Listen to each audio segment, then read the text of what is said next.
Frères et sœurs, amis, je vous invite à faire une lecture dans les Écritures, dans le livre de la Genèse. Et on va lire le chapitre 38, les versets 1 à 26, une lecture assez longue, mais c'est important de voir tout le récit. Et la question que nous allons nous poser ce matin, c'est de savoir si est-ce qu'un chrétien peut juger, ou doit-il juger? C'est bien, vous ne répondez pas trop vite, c'est bien. On va étudier cela. On va étudier cela ce matin, avec la grâce de Dieu. Et on va déjà faire la lecture donc dans Genèse chapitre 38, versets 1 à 26. Alors moi je vais lire dans la version dite à la Colombe. Voilà, c'est proche de la version Louis II aussi. Mais bon, c'est quasiment pareil, il y a quelques petites différences, mais rien de grave, hein, bien sûr. C'est la parole de Dieu aussi qui est affichée. Hein. D'accord ? Genèse chapitre 38, versets 1 à 26. En ce temps-là, Judas s'éloigna de ses frères et se retira vers un homme d'Adoulam, nommé Hira. Là, Judas vit la fille d'un Cananéen nommé Choua. Il la prit pour femme et alla vers elle. Elle devint enceinte et accoucha d'un fils auquel il donna le nom de Er. Elle devint encore enceinte et accoucha d'un fils auquel elle donna le nom d'Onan. Une fois de plus, elle accoucha d'un fils auquel elle donna le nom de Shéla. Judas était qu'à Ksib quand elle accoucha. Judas prit pour Er, son premier-né, une femme du nom de Tamar. Er, premier-né de Judas, était mauvais aux yeux de l'Éternel, et l'Éternel le fit mourir. Alors Judas dit à Onan, « Va vers la femme de ton frère, épouse-la comme beau-frère, et suscite une descendance à ton frère. » C'était l'usage à l'époque que le frère qui était décédé, c'était son frère qui devait se marier avec sa sœur, avec sa belle-sœur, pour lui accorder une descendance, et cette descendance-là devait recevoir l'héritage non pas du père, du géniteur, mais du frère décédé. Hein.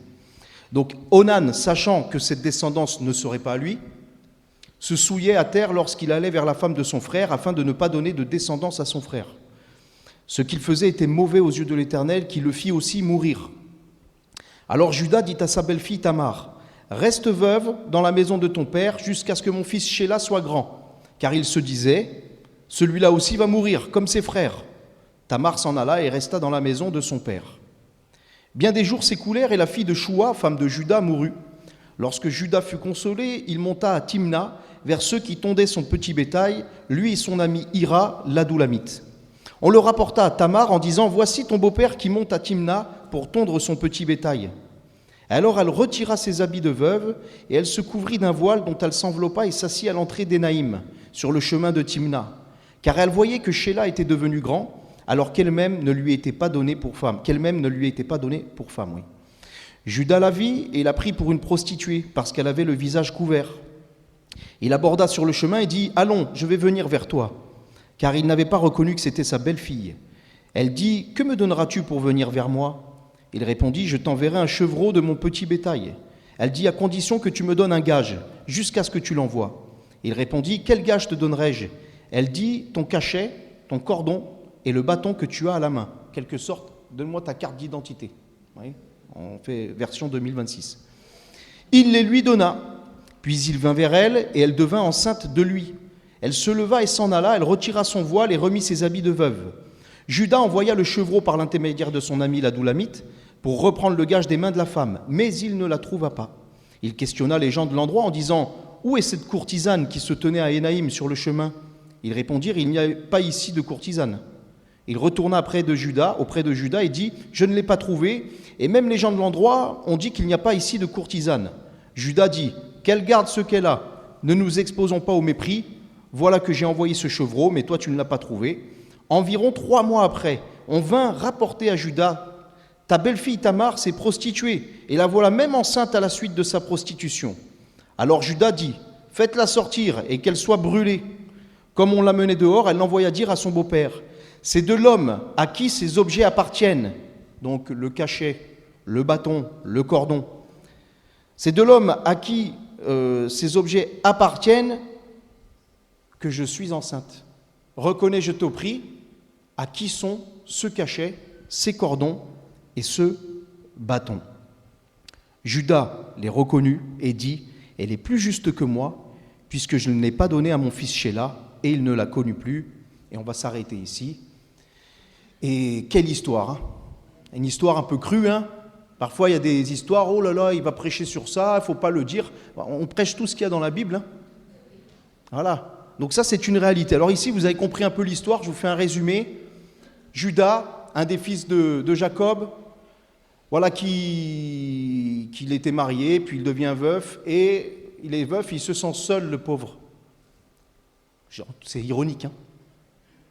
Et donc, avant, il avait promis, sa belle-fille s'est mariée avec son premier-né, il est mort parce qu'il était mauvais, il l'a donné à son deuxième fils, il était aussi mauvais, il est mort, et il s'est dit, oulala, elle porte la poisse, et je ne vais pas la donner à mon troisième fils parce qu'il va mourir aussi. Sauf que ce n'était pas la poisse, c'était juste que ses fils étaient méchants devant l'Éternel. Et elle était juste, cette femme. Et il va pas lui donner, il va dire attends, reste chez ton père et quand mon fils il sera grand, je te le donnerai. Et bien sûr, tu parles qu'il allait pas lui donner. Il s'est dit bon, on va la laisser mariner et puis elle oubliera ou elle sera trop vieille ou on verra. Bon, le temps passe, lui il est veuf et il va faire tondre son petit bétail et là, il vient dans le village et on apprend à Tamar que son beau-père arrivait. Elle s'est dit bon, il veut pas me donner une descendance par son fils, il ne va pas me donner son fils, et vous savez que c'était très important d'avoir une descendance à cette époque, c'était vraiment un déshonneur que de ne pas avoir une descendance. Elle s'est dit, je vais user de ruse, je vais me déguiser en prostituée, et je vais aller à sa rencontre, et il va me donner une descendance à la place de son fils. Et elle la rencontre, elle se voile, elle se cache le visage, il va vers elle, il lui donne son cordon, etc., sa pièce d'identité, et il s'en va, et il doit lui envoyer le chevreau, seulement elle a disparu. Elle a disparu. Et 3 mois plus tard, elle ne peut pas cacher qu'elle est enceinte, parce que le ventre y pousse. Et donc des hommes vont venir voir Judas, ils vont dire, ta belle-fille là, elle s'est prostituée. Et lui, vous avez vu, allez, brûlez-la. Sauf qu'elle, elle va dire, ok, mais avant de me brûler, l'homme de qui je suis enceinte, c'est celui-là, c'est celui qui a sur la carte d'identité ici. Ah, c'est moi, mince. Et vous avez vu, il va changer le jugement, il va se repentir, il va dire, elle est plus juste que moi. Et donc on va voir au travers cette histoire, ce récit, 4 points. Parce que oui, le chrétien est amené à juger, mais déjà on va définir ce qu'est le mot juger. Et on va voir 4 points importants avant de prononcer un jugement. Alors déjà, qu'est-ce que juger? Dictionnaire, comme d'hab. Parler, juger, c'est parler, en parlant d'un tribunal, c'est un juge qui prononce une sentence à propos de quelqu'un, qui statue, qui tranche. Aussi, on peut dire que juger, c'est prendre en qualité d'arbitre une décision au sujet d'un litige. Juger un différend, par exemple, entre les uns et les autres.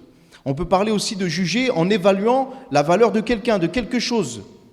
Voilà, par exemple, le jury juge les candidats à un concours, où on juge d'une personne à ses fruits, à son comportement. On évalue la personne. On pèse, on jauge. Juger, c'est porter sur quelqu'un un jugement de valeur aussi. C'est penser, estimer, avoir un avis sur telle ou telle chose. Tiens, on juge que par exemple, on est dans les travaux, tiens, on va juger que faire tel ou tel travaux, c'est pertinent. On va juger que ceux-ci ne sont pas pertinents. Oui, c'est juger aussi. C'est déterminer, prendre une position sur quelque chose. Est-ce que, à vous de juger si on fait ceci ou cela? Bon voilà, tout ça, c'est juger. Donc tout ceci est proche, hein, malgré les nuances, malgré le contexte dans lequel on emploie ce mot. En tout cas, on comprend que juger, c'est se faire un avis, c'est trancher, c'est examiner, etc., etc. Et même déjà, quand on se fait un avis sur quelque chose ou quelqu'un ou une situation, on a déjà quelque sorte jugé, prononcé. Voilà. Alors le chrétien, est-ce qu'il doit juger? Le chrétien, il est amené à juger des affaires dans son quotidien, comme tout le monde d'ailleurs. Il faut toujours juger sur certaines situations, examiner des situations de la vie courante, mais aussi des fois des situations dans l'Église, dans certains cas particuliers. Il faut trancher aussi, ou dans une attitude de notre prochain. Bon bref, on est appelé à ça. La parole de Dieu nous enseigne d'une part, par exemple, dans 1 Corinthiens chapitre 2, verset 15, l'homme spirituel juge de tout. Il n'est lui-même jugé par personne. Tiens, bizarre, il est jugé par personne. Il faut juger, il ne faut pas juger. La parole de Dieu, on en a parlé vendredi soir. Paul, concernant les dons spirituels, va dire, pour ceux qui sont des prophètes, que 2 ou 3 parlent tout au plus et que les autres jugent, ils examinent ce qui est dit. Parce que bien sûr, la prophétie, on dit Amen quand un don spirituel est donné, mais quand le don spirituel, bon, des fois il déraille un peu, mais c'est pas anti-biblique. Alors on est patient parce qu'on prophétise imparfaitement aussi. Mais des fois, quand c'est carrément hors Bible, là, on est obligé d'intervenir. C'est normal. La parole de Dieu nous invite à faire cela. Donc on juge. On examine toutes choses. Le Seigneur nous dit dans Luc chapitre 6, verset 36, « Ne jugez point et vous ne serez point jugés. Ne condamnez point et vous ne serez point condamnés. Absolvez, vous serez absous. » Ah bon, il ne faut pas que je juge alors. Il ne faut pas que je condamne. Ça dépend de la motivation de cœur, vous voyez. Il faut remettre les passages dans leur contexte. Parce que d'un côté, la parole nous invite à juger de certaines situations, d'un autre, de faire attention de la manière dont nous jugeons et de ne pas condamner trop vite non plus. C'est important l'équilibre. Et l'équilibre, c'est la parole de Dieu qui nous le donne. Vous savez, il y a des chrétiens, mon pasteur, il dit ça, il fait, il y a des chrétiens, c'est des Lucky Luke. Ils tirent sur les autres plus vite que leur ombre. Alors moi, j'ai ajouté quelque chose. Les chrétiens, Lucky Luke qui tirent plus vite que leur ombre, eux, ils vont juger tout le temps. Pam, pam, pam, ils tirent sur tout le monde. Tout ce qui bouge, ils tirent. Puis il y a les Dalton. Les Dalton, eux, tu n'as pas le droit de me juger. Vous ne me jugez pas. Mais tu es dans le péché. Non, tu ne me juges pas. Tu n'as pas le droit de me juger. T'es qui pour me juger? Non, non. Il faut l'équilibre. Il faut l'équilibre. Et il faut voir le contexte. Il faut voir le contexte. Alors, déjà, une première chose, pour apporter un jugement véridique, équilibré, il faut se baser sur les Écritures. Il faut se baser sur les Écritures. C'est la parole de Dieu qui est notre lanterne, notre lampe, notre guide, notre boussole, notre GPS, enfin je sais pas, dites ce que vous voulez, mais c'est elle qui nous conduit dans nos décisions du quotidien. Alors quand je dis les décisions du quotidien, c'est pas d'être mystique ou fou là, de dire Seigneur, qu'est-ce que je mets ce matin? Ma robe bleue ou ma robe rouge? Seigneur, tu veux que quoi? Je mange un pain au chocolat ou un croissant? Arrête. Mange ce que tu veux et mets ce que tu veux. Embête pas le Seigneur pour ça. Mais par contre, Seigneur, dans telle décision, un déménagement, un emploi, un service, un mariage, consulte le Seigneur et attends qu'il te donne le feu vert ou le feu rouge. Et grille pas le feu rouge. Parce que dans le monde, c'est 5 points, je crois, mais spirituellement, ça coûte plus cher. Bref, ici, Judas, donc Tamar, donc Judas apprend la mauvaise conduite de sa belle-fille. Certains vont lui dire, ta belle-fille, elle s'est prostituée. Déjà, qu'est-ce qu'ils en savent? Puisque personne ne l'a vue, personne ne connaissait, personne ne savait qu'il y avait une courtisane. Donc qu'est-ce qu'ils en savent? Bon, ils disent, elle est enceinte, mais ça pourrait être ça aurait pu être la conséquence de plein de choses. Vous voyez? Et ils vont dire, ta belle-fille, elle s'est prostituée. Et lui, direct, verdict, allez, brûlez-la. Catégorique, hein? Ça nous rappelle un peu, vous savez, à l'époque de l'Inquisition, au bûcher. Quand ça concordait pas forcément avec la parole, hein, juste avec le pape ou les cardinaux, j'en sais rien. Ça nous plaît pas, ça, allez, brûlez-le. Mais attendez, j'ai prêché la parole, non, mais on s'en fiche. Au bûcher. Mais des fois, dans l'église, on est comme ça aussi.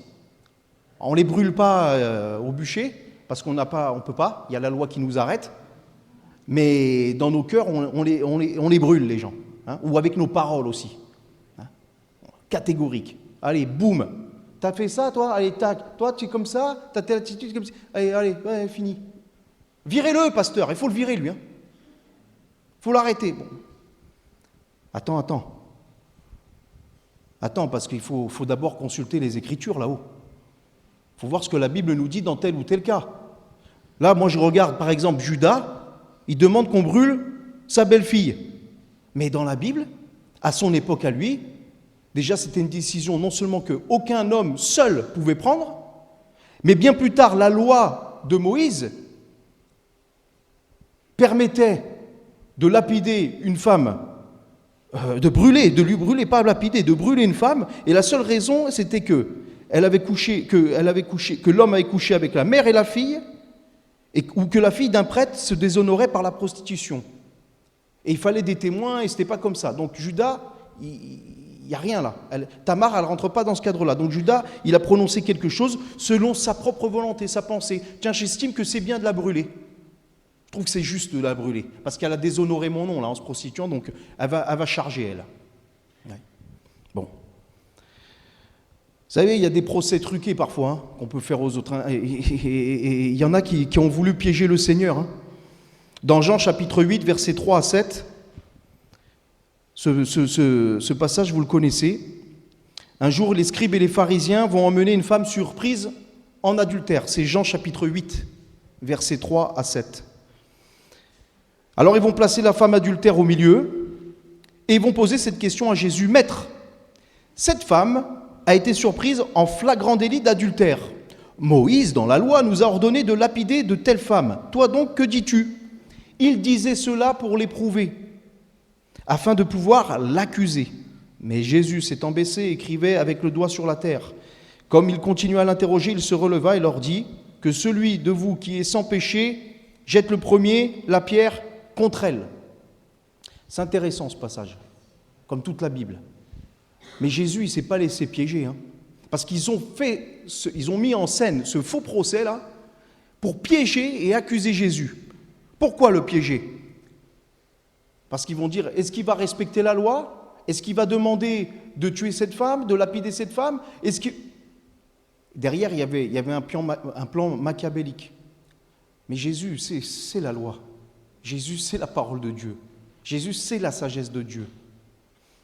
Et dans la loi, oui, il est écrit dans Lévitique chapitre 20, verset 10, « Si un homme commet un adultère avec une femme mariée, s'il commet un adultère avec la femme de son prochain, l'homme et la femme adultère seront punis de mort. » Et on pourrait prendre d'autres passages. Donc attends, là dans ce procès, il est où l'homme là ? Il y a la femme adultère, elle est au milieu, et l'homme, il est où ? Vous l'avez trouvé ? Il est où ? Non, on ne sait pas. Déjà, tu ne pouvais pas la lapider. Parce que l'homme, il n'était pas là. Et pour faire un adultère, il faut être deux, je crois, minimum. Oui, parce que maintenant, hein, c'est... Oui, la loi exigeait certes de lapider une femme, un homme adultère, en présence de 2 témoins minimum. Donc il fallait vraiment qu'il y ait 2 témoins qui aient observé la chose. Il fallait les 2. Et là, les 2 témoins, ils sont où ? Ils l'ont traîné, ils l'ont mis au milieu, mais on ne sait pas. Personne n'a dit, je l'ai surpris. On l'a surpris, vous savez ? On a dit, on l'a vu, il paraît que... Attention, hein. On m'a dit... Un tel a dit à un tel qu'il a dit, on m'a dit. Bon, ok, vous connaissez, hein. Après c'est déformé. Hein. Mais c'est ça c'est ça les ragots. Et ça se répand, mais comme une traînée de poudre. Hein. La loi, dans Deutéronome chapitre 17, versets 6 à 7, nous dit « Celui qui mérite la mort sera exécuté sur la déposition de 2 ou 3 témoins. Il ne sera pas mis à mort sur la déposition d'un seul témoin. La main des témoins se levera la première sur lui pour le faire mourir, et la main de tout le peuple ensuite. Tu ôteras ainsi le mal du milieu de toi. » Ça veut dire que quand ils devaient voter pour lapider, c'était les témoins qui devaient dire « Je l'ai vu. Ok, on le lapide. » Il prend la pierre, il jette. Et là, bizarrement, personne n'a levé la main là. Pourquoi ? Parce que personne ne l'avait vu. Vous voyez, hein, les petits filous. De plus, quand il demande à Jésus, il faut la lapider, n'oublions pas qu'à cette époque, Israël est sous domination romaine et que la loi romaine interdisait à quelque juif que ce soit de prononcer une condamnation à mort. Donc, ils ont dit, Jésus, il faut la lapider. La loi de Moïse dit qu'il faut lapider les femmes adultères. Si Jésus dit de suite, oui, lapidez-la, ben, ils ne respectent pas la loi. Ils sont où les témoins et les loups ou l'homme ? Vous voyez ? Et s'il dit, oui, lapidez-la, ben, il s'oppose à la loi romaine. Et alors ils allaient l'accuser devant Ponce Pilate, diraient, Jésus, là, il a prononcé une condamnation à mort, faut que tu le punisses. Vous voyez comment c'est machiavélique ? Mais Jésus, il va répondre par une parole de sagesse, justement. Tiens, on étudie les dons spirituels. Vendredi prochain, Dieu voulant, c'est moi qui prêche, hein, vendredi prochain. Normalement, hein, je sais pas. Bon, Dieu voulant, on va parler de la parole de sagesse, justement. Ben, une parole de sagesse, c'est ça. Jésus, il va leur dire que celui qui est sans péché lui jette la première pierre. Pas de témoins, tous sont péchés, ils vont partir du plus âgé au plus jeune. La parole de sagesse, elle met tout le monde d'aplomb, elle met tout le monde d'équerre. Elle va clore le débat. Voilà. Et cette femme, on connaît la suite, sera pardonnée et Jésus lui dira, va et ne pêche plus. Donc vous voyez, Jésus, il est la parole, il se conforme à la parole. Dans un jugement ici, on aurait pu prendre d'autres exemples, mais nous devons toujours rechercher ce que la parole de Dieu enseigne dans telle ou telle situation, dans tel ou tel sujet, et pas de faire des choses comme on le ressent, comme on le sent, comme ça me plaît, ou etc., etc. La deuxième chose, les 4 raisons sont liées. La deuxième chose, quand nous devons prononcer un jugement, examiner une situation, il faut prendre du recul, mes frères et sœurs, sur la situation. Il ne faut pas se précipiter.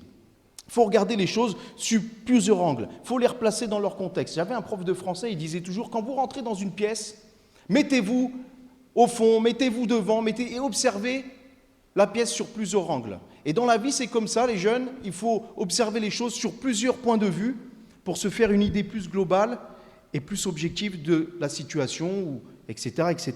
Et c'est exactement pareil, spirituellement parlant. Il faut rechercher les circonstances qui ont un peu amené cette situation, dans quel contexte, pas se fier à des on-dit, encore une fois. Parce que Judas, finalement, quand on est venu lui dire « Tamar, ta belle-fille s'est prostituée », il aurait pu dire quand même « Tamar, viens voir, qu'est-ce qui s'est passé ?» Quelqu'un t'a fait du mal, elle aurait pu très bien être violentée aussi, cette femme. Qui le sait? Quelqu'un t'a fait du mal? Non. Pourquoi tu as fait ça? Avec qui? Qu'est-ce qui s'est passé? Pourquoi dans ton cœur? Quelles sont les raisons? Il n'a pas posé la question, il s'en fiche. Il veut la brûler. Il porte un jugement hâtif, il ne prend pas de recul. Il faut prendre du recul. Ésaïe chapitre 11, versets 1 à 4, il est question de Jésus, du Messie. Un rameau sortira du tronc d'Isaïe et un rejeton naîtra de ses racines. L'esprit de l'Éternel reposera sur lui, esprit de sagesse et d'intelligence, esprit de conseil et de force, esprit de connaissance et de crainte de l'Éternel. Il respirera la crainte de l'Éternel. Il ne jugera point sur l'apparence, il ne prononcera point sur un oui-dire. Mais il jugera les pauvres avec équité, il prononcera avec droiture sur les malheureux de la terre, il frappera la terre de sa parole comme d'une verge, et du souffle de ses lèvres, il fera mourir le méchant. Voilà comment le Messie juge. Pas sur l'apparence, pas sur un oui-dire, pas j'ai entendu... Non, il va juger avec justice, avec équité. Et il va observer la situation. Et c'est ce que nous devons faire. Vous vous souvenez de cette femme peu recommandable, encore une fois. Je prends des exemples de femmes par rapport à l'histoire de Tamar, mais cette femme peu recommandable en apparence, qui est arrivée dans la maison de Simon le pharisien et qui s'est jetée à ses pieds. Alors, c'est dans Luc chapitre 7, versets 36 à 48. Un pharisien pria Jésus de manger avec lui. Jésus entra dans sa maison, dans la maison du pharisien, et se mit à table. Et voici une femme pécheresse qui se trouvait dans la ville, ayant su qu'il était à table dans la maison du pharisien, apporta un vase d'albâtre plein de parfums, et se tint derrière aux pieds de Jésus. Elle pleurait, et bientôt elle lui mouilla les pieds de ses larmes, puis elle essuya avec ses cheveux, les embrassa et les loignit de parfum. Le pharisien qui l'avait invité, voyant cela, dit en lui-même, « Si cet homme était prophète, il connaîtrait qui et de quelle espèce est la femme qui la touche. Il connaîtrait que c'est une pécheresse. » Et Jésus, il sonde les cœurs. Et il va prendre la parole et va dire, « Simon, j'ai quelque chose à te dire. Entretien privé, Simon. Maître, parle. » Alors là, dans son cœur, il dit, c'est même pas un prophète, et là, « Maître, parle. Parle-moi, maître. »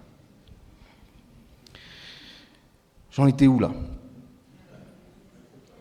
Maître, répondit-il, un créancier avait 2 débiteurs, verset 41. L'un devait 500 deniers et l'autre 50. Comme il n'avait pas de quoi payer, il leur remit à tous 2 leurs dettes. Lequel l'aimera le plus? Simon répondit, celui, je pense, auquel il a le plus remis. Jésus lui dit, tu as bien jugé. Tu as porté un bon jugement sur la situation. Puis se tournant vers la femme, il dit à Simon, vois-tu cette femme? Je suis entré dans ta maison, tu ne m'as point donné d'eau pour laver mes pieds. C'était normalement la règle. Mais elle les a mouillés de ses larmes, elle les a essuyés avec ses cheveux. Tu ne m'as point donné de baiser, mais elle, depuis que je suis entré, elle n'a point cessé de me baisser les pieds. Tu n'as point versé d'huile sur ma tête, mais elle a versé du parfum sur mes pieds. C'est pourquoi je te le dis. Ses nombreux péchés ont été pardonnés, car elle a beaucoup aimé. Mais celui à qui on pardonne peu, aime peu. Et il dit à la femme, tes péchés sont pardonnés. Simon, ici, il n'a pas reconnu que cette femme pécheresse, oui, elle est pécheresse comme lui d'ailleurs, comme chacun de nous, elle est venue se repentir aux pieds de Jésus. Elle est venue lui demander pardon, elle est venue lui le reconnaître sa messianité, elle est venue reconnaître son péché, elle est venue reconnaître son besoin de grâce. Et Jésus, il a vu tout ça en elle. Mais Simon, lui, il a vu juste une femme pécheresse. Il a jugé sur l'apparence. Il a dit, cette femme-là, avec la réputation qu'elle a, elle vient ici, chez moi, au pied du maître. Et lui, en plus de ça, il se dit le grand rabbin d'Israël, il ne sait même pas qu'elle est une pécheresse, il accepte qu'elle lui touche les pieds. Mais ce n'est pas un prophète. Oui, donc il fait double jugement. Il juge sur l'apparence la femme pécheresse et il juge Jésus. Et pourquoi ? Parce qu'il n'a pas pris du recul sur la situation. Il aurait pu se dire, mais attends, pourquoi elle agit comme ça ? Qu'est-ce qui l'a poussée ? Pourquoi le Seigneur agit comme ça ? Eh oui, elle a une vie passée, mais elle se repent. Vous savez que vous pouvez avoir une vie passée désastreuse, mais le Seigneur peut vous pardonner de tous vos péchés. Le jour où vous rencontrez le Seigneur, vous vous repentez sincèrement qu'il vous pardonne et vous a lavé, purifié. La dette est payée, l'ardoise elle est effacée. Tu peux naître de nouveau, tu peux tout recommencer. Balayer ta vie passée et repartir à zéro, comme le dit ce chant. Avec Jésus pour berger. Le Seigneur, le bon berger, le fait. Il n'a pas de péché trop grand que le Seigneur ne puisse pardonner. Mis à part le blasphème contre l'esprit. C'est le sujet d'une autre étude. Mais en tout cas, le Seigneur pardonne les péchés. Et elle est venue avec cette attitude de cœur, mais Simon, lui, il n'a pas vu ça. Il a juste vu ce qu'il a arrangé. Des fois, on peut juger aussi vite des situations parce qu'on ne prend pas de recul. Souvent, dans les entreprises, c'est comme ça. On est employé, on va dire, ouais, le patron, lui, il se gave, il est plein d'argent, il fait ça, il fait ci, il fait ça, et puis voilà, et puis voilà, et pourquoi ceci, pourquoi telle décision ? Mais ils ne sont pas à la place du patron. Et des fois, le patron, c'est pareil. Ah, mes employés, c'est tous des feignants, et lui, il ne veut pas faire une heure sur. Mais ils ne savent pas ce que l'employé aussi peut vivre. Eh ouais. Moi, je me souviens dans une boîte, j'ai travaillé des années, j'ai commencé, j'étais préparateur de commandes. Et puis j'étais préparateur de commandes, je n'étais pas converti encore. Et je peux vous dire que, pas converti, préparateur de commandes, je voyais les commerciaux défiler, là, et passer, habillés bien et tout, et faire des salaires, tout ça. Je fais, regarde-les moi, tranquille, font rien. Et nous, on est en train de se crever ici, mal au dos. Puis un jour, je suis passé commercial. J'ai dit, oh, c'est pas si facile que ça, finalement. Mais je me suis rendu compte que les commerciaux, ils critiquaient les préparateurs de commandes aussi. Ils disaient, ils font rien, ces mecs, toute la journée. Finalement, quand on se mettait dans la peau de l'autre, on se rendait compte qu'on avait tous des contraintes, des difficultés. Et ça nous fait prendre du recul, de dire, attends, j'ai un peu trop vite parlé. Vous voyez ?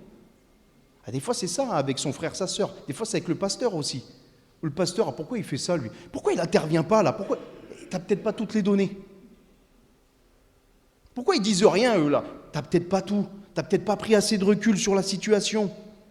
C'est comme les journaux télévisés. Les journaux télévisés, ils manipulent comme ils veulent. Ils vous sortent une image, sortie de son contexte, et ils vous inventent une histoire. Et en fait, quand vous remettez les choses dans leur contexte, ils disent, mais c'est pas du tout ça qui s'est passé. Vous voyez ?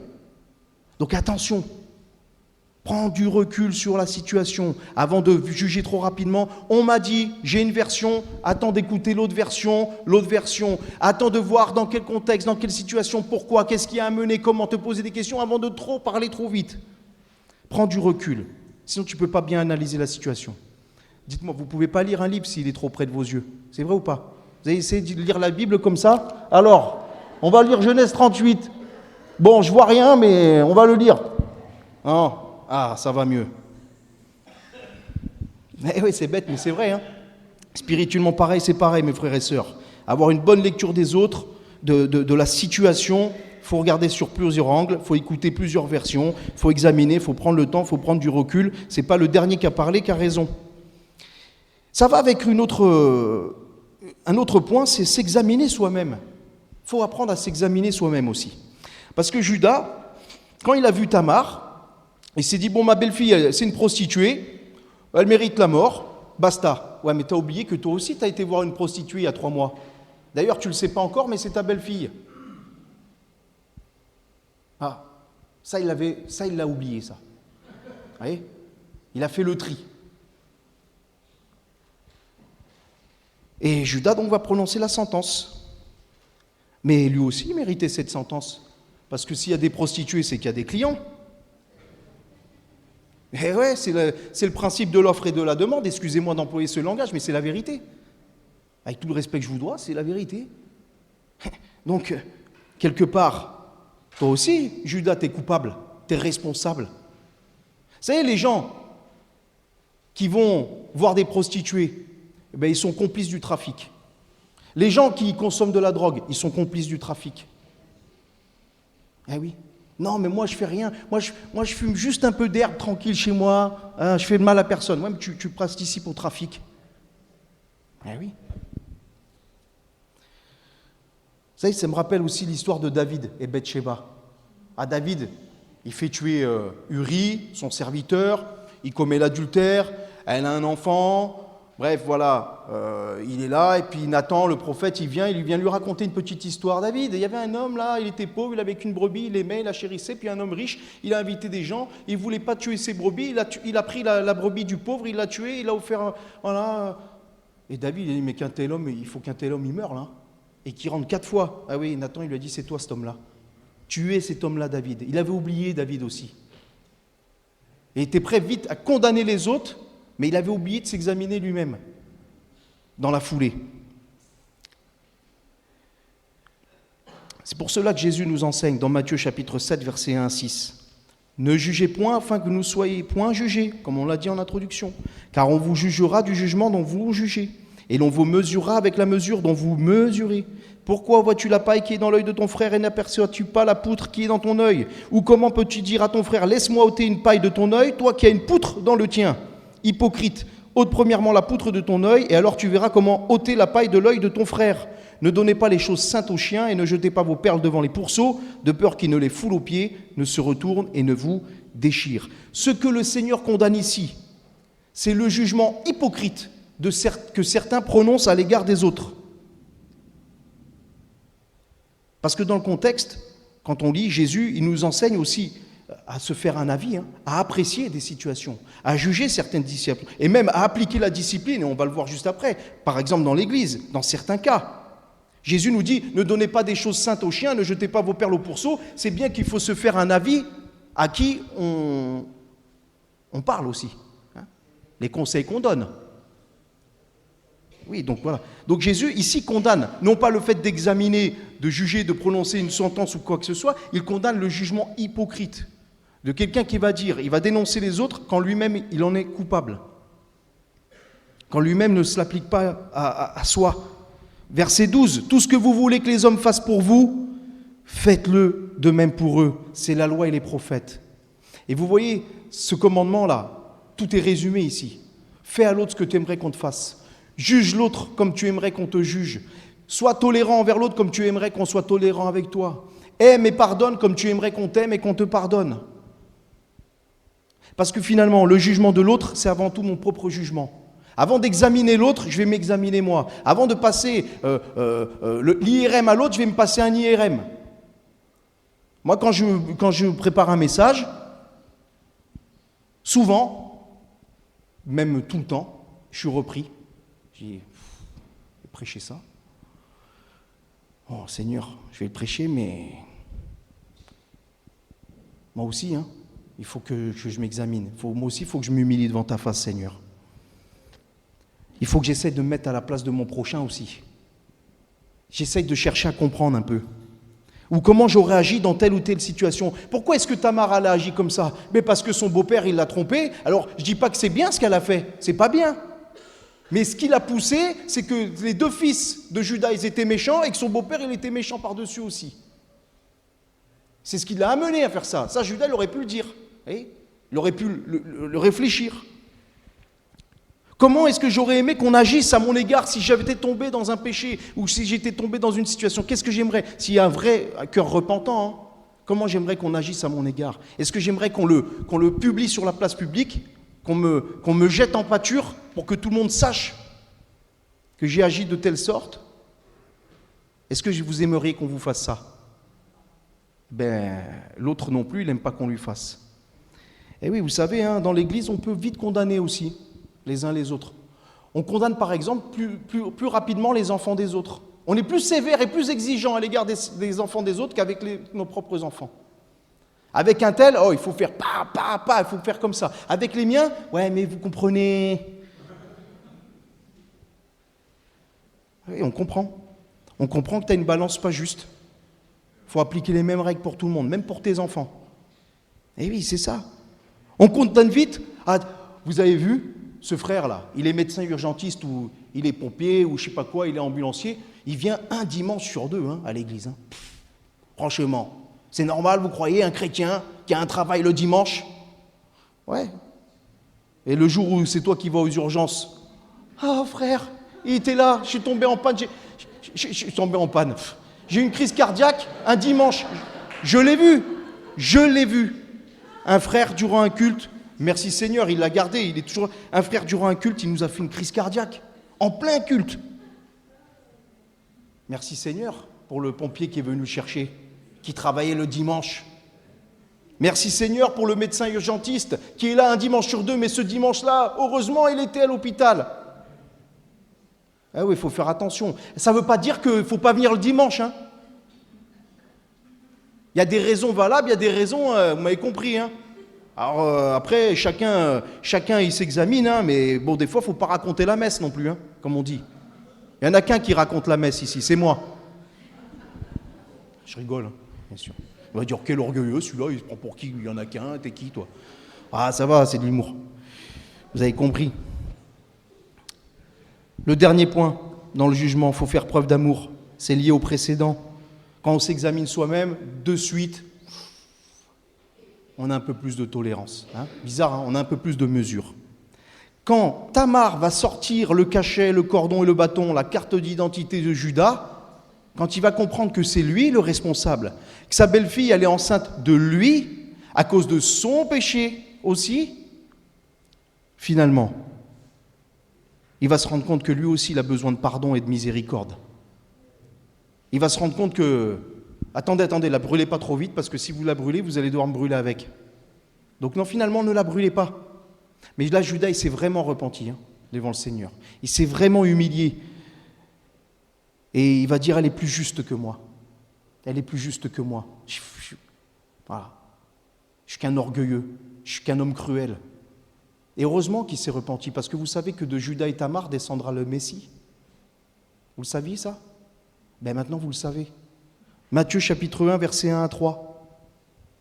Généalogie de Jésus-Christ, fils de David, fils d'Abraham. Abraham engendra Isaac, Isaac engendra Jacob, Jacob engendra Judas et ses frères, Judas engendra de Tamar. Le Saint-Esprit, il a paru bon au Saint-Esprit d'inspirer à l'apôtre Matthieu de nommer Tamar comme la mère, la grand-mère de Jésus. Judas engendra de Tamar Pharès et Zara, Pharès engendra Esrom, etc., etc. Et on arrive à Jésus. Vous voyez? Heureusement qu'il s'est repenti. La bénédiction est venue après la repentance. Donc il faut faire preuve aussi de miséricorde. Parce que du mal, il peut sortir du bien des fois. Parce que quand on fait miséricorde envers l'autre aussi, quand il se repent sincèrement quand il y a quelque chose, quand on ne juge pas trop sévèrement, mais qu'on fait preuve un peu de patience, un peu de compassion, un peu d'amour, un peu de bonté, ça peut tout changer. J'aurais pu prendre plein d'exemples, mais vous savez, même dans l'église de Corinthe, il y avait un homme qui avait fait un péché terrible. Il a été exclu par l'apôtre Paul, parce que très certainement, il n'a pas voulu se repentir au début. Alors l'apôtre Paul l'a exclu, parce que des fois, ça peut arriver, on va en parler. Mais il a été exclu afin qu'il se repente, qu'il considère ses mauvaises voies et qu'il revienne. Et il va dire aux Corinthiens, quand cet homme il est revenu, vous devez lui pardonner. Il ne faut pas qu'il soit attristé à l'excès. Vous voyez ? Il faut faire preuve d'amour dans nos jugements. Il y a des choses où on doit être juste et on doit être amour aussi. 1 Corinthiens chapitre 13, versets 4 à 7. La charité, l'amour est patient. Elle est pleine de bonté. La charité n'est point envieuse. La charité ne se vante point. Elle ne s'enfle point d'orgueil. Elle ne fait rien de malhonnête. Elle ne cherche point son intérêt. Elle ne s'irrite point. Elle ne soupçonne point le mal. Elle ne se réjouit point de la justice, mais elle se réjouit de la vérité. Elle excuse tout, elle croit tout, elle espère tout, elle supporte tout, etc. L'amour nous donne l'équilibre dans le jugement de certaines affaires, dans les situations et même dans le jugement de certaines personnes, de la manière dont on aurait aussi aimé être compris, aimé être jugé. Et c'est important ça. Parce que le jugement équilibré, c'est le jugement dans la justice, comme le dit cet épître. L'amour, c'est pas... l'amour, l'amour, ça accepte tout, ça croit tout. Donc vous voyez, faut tout supporter, faut tout accepter. Attendez, dans le contexte, il se réjouit de la vérité et de la justice. Mais il supporte, il est patient, il attend. Matthieu chapitre 18, versets 12 à 17. Jésus va poser cette question. Que vous ensemble, si un homme a 100 brebis et que l'une d'elles s'égare, ne laisse-t-il pas les 99 autres sur les montagnes pour aller chercher celle qui s'est égarée ? Et s'il la trouve, je vous le dis en vérité, elle lui causera plus de joie que les 99 qui ne se sont pas égarés. De même, ce n'est pas la volonté de votre Père qui est dans les cieux qu'il se perde un seul de ses petits. Si ton frère a... Ça, c'est étonnant. Jésus, il nous parle d'avoir de l'amour, de la compassion, d'aller chercher les brebis égarées, mais il dit, si ton frère a péché, la brebis égarée, va et reprends-le entre toi et lui seul. S'il t'écoute, tu as gagné ton frère. S'il ne t'écoute pas, prends avec toi une ou deux personnes, afin que l'affaire se règle sur la déclaration de 2 ou 3 témoins, comme stipulait la loi. S'il refuse de t'écouter, dis-le à l'Église, et s'il refuse aussi d'écouter l'Église, qu'il soit pour toi comme un païen, un publicain. Et vous voyez, là, on a l'équilibre. Parce que même quand il y a de la discipline, même quand il y a un jugement, même quand on porte quelque chose, il faut toujours que derrière le désir, ça soit de gagner les âmes. Ça soit de gagner son frère, pas de le tuer, pas de le détruire, pas de le démolir, de le gagner, de le ramener à la raison. Si tu lui parles et qu'il t'écoute, gloire à Dieu. S'il ne t'écoute pas, prends un frère, 2 frères, et tu lui dis, peut-être qu'il va écouter. Ah oui, bon, ok. S'il n'écoute pas, il y a un plus grand nombre. Et puis après, il y a l'exclusion, vous voyez, dans telle situation. Donc il faut bien prononcer une sentence, là. Et vous voyez, ça doit être fait avec un arrière-plan d'amour, toujours. C'est important. Donc je conclus. Oui, la parole de Dieu nous enseigne à juger, à apprécier, à trancher, à examiner, à se prononcer dans certaines situations. Il faut le faire sans hypocrisie, avec humilité. Des fois, ça peut être disciplinaire, des fois, ça peut être juste, comme cela. Mais il faut avant tout rechercher ce qu'enseigne la parole de Dieu. C'est ce qui nous donnera la justice, la vérité. Il faut prendre du recul, ça c'est la sagesse. Il faut être sage, il ne faut pas démarrer au quart de tour. Il faut s'examiner soi-même, il faut rester humble avant de tirer sur les autres. Et il faut faire preuve d'amour. Ça nous donne l'équilibre. Souvent, on fait cette phrase, on fait une erreur, les prédicateurs. Souvent, on dit « Dieu est amour, mais il est aussi justice et il est saint. » Pourquoi « mais » ? Comme si l'amour et la justice de Dieu étaient opposés. Non, Dieu est amour et il est saint et il est juste. Les attributs de Dieu ne s'opposent pas, ils s'harmonisent parfaitement dans sa personne. Donc oui, notre jugement à l'égard de certaines situations de personnes doivent être de la même manière, avec amour, avec justice, avec sainteté, avec vérité. Amen.